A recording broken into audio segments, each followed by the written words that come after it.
Alright, so I'm already logged into my Google account. I'm just going to open a new tab and go to Drive. So this is my personal Drive account. I would like a new spreadsheet, so I'll go to Google Spreadsheets, open that, and you can put your name here for the file.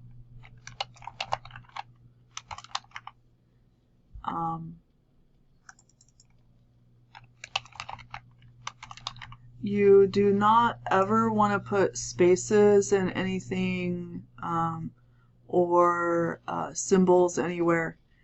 It'll mess us up when we're starting to analyze, so try to just do that now without spaces and without symbols. So you might have a typical spreadsheet, might have envelope, corn weight. So there I put parentheses. Okay. I had spaces in parentheses, so instead I might use capital letters, corn weight, and an underscore, then gram. So we can do underscores, but don't do parentheses or spaces.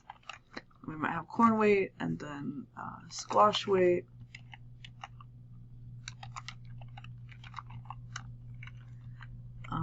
And bean weight.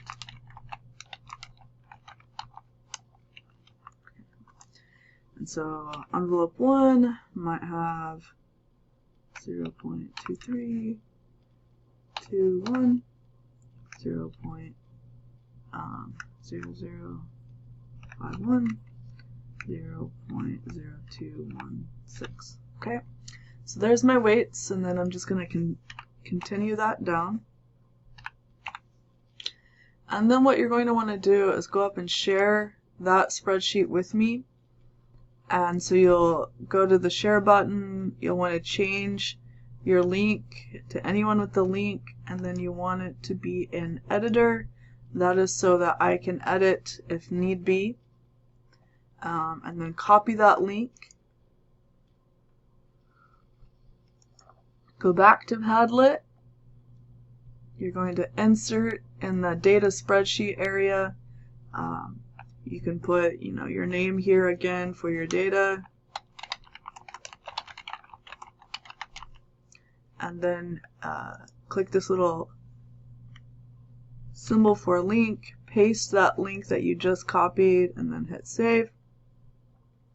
And so now it's here for you. Okay. And that's all I need you to do with your spreadsheets for now.